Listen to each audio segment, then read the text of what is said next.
ఫిబ్రవరి 4, 2025 ఈనాటికి సరిగ్గా సంవత్సరం పూర్తి చేసుకుంటున్న సందర్భంగా ఈ నిర్ణయము నివేదికగా మారి ఈ సభ ముందుకు ఒక ప్రభుత్వ అధికారిక డాక్యుమెంట్గా ఈరోజు సభలో ప్రవేశపెట్టినాం అధ్యక్ష. అదేవిధంగా ఈ క్రింది సర్వే డేటా మరియు ఫలితాలను పూర్తిగా తెలంగాణ నివాసితులు ఎన్యూమరేటర్లుగా స్వచ్ఛందంగా చెప్పిన సమాచారంపై ఆధారపడ్డాయి. ఈ సర్వేలో నమోదైన కుటుంబాల ఆధారంగా రాష్ట్రంలో 3,54,77,554 మందిని సర్వే చేయడం జరిగింది. ఈ మొత్తం సామాజిక వర్గాల వారిగా సంఖ్య ఈ క్రింది విధంగా ఉంది అధ్యక్ష. ఎస్సీలో 61,84,319 మంది ఉండగా ఇది మొత్తంలో 17.43% ఉంది. ఎస్టీలో 37,05,929 మంది ఉండగా ఇది మొత్తంలో 10.45% ఉంది అధ్యక్ష. బీసీ ముస్లిం మైనారిటీ మినహా 1,64,09,179 ఉండగా ఇది మొత్తంలో 46.25% ఉంది అధ్యక్ష.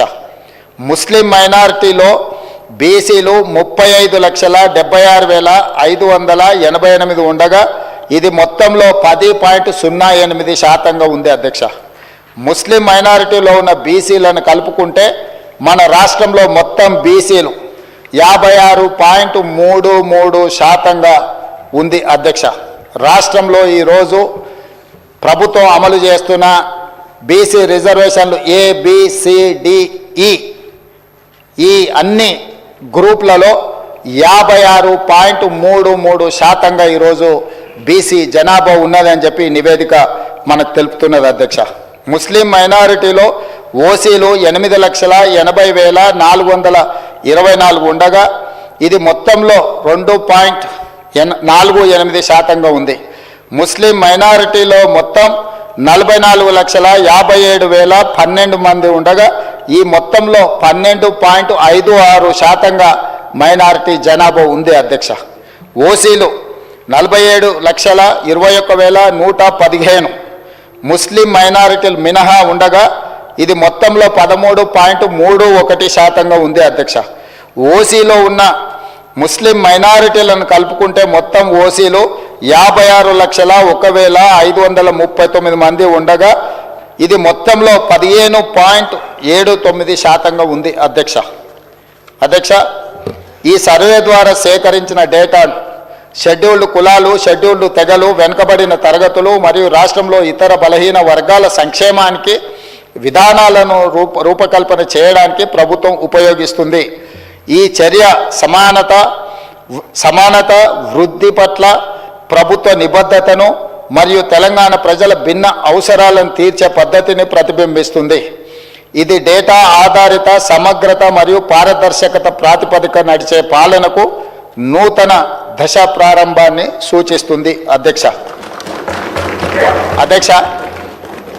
తమరికి తెలుసు అధ్యక్ష, ఈ దేశంలో బలహీన వర్గాలు, అది హిందువులకు సంబంధించిన బలహీన వర్గాలు కావచ్చు, ముస్లిం మైనారిటీలలో ఉన్న బలహీన వర్గాలు కావచ్చు, మొదటి నుంచి కాంగ్రెస్ పార్టీ, తెలంగాణ ప్రభుత్వం 50% పైగా జనాభా ఉన్నారని మనం వివిధ సందర్భాలలో చర్చించుకున్నాం, వివిధ సందర్భాలలో మాట్లాడుకుంటున్నాం.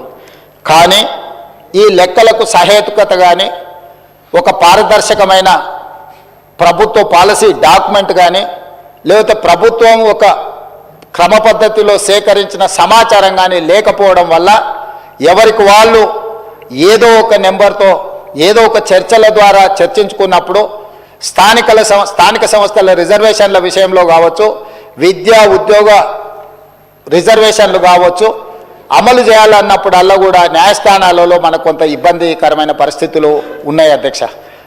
ఈ బలహీన వర్గాల జనాభా లెక్కలకు సంబంధించి ఒకవేళ మనం ఆలోచన చేసి ఈ సభలో మాట్లాడుకోవాల్సి వస్తే, ఈ దేశాన్ని బ్రిటిషర్స్ పరిపాలించినప్పుడు 1931లో కులగణన జరిగింది తప్ప ఆ తర్వాత స్వతంత్ర భారతదేశంలో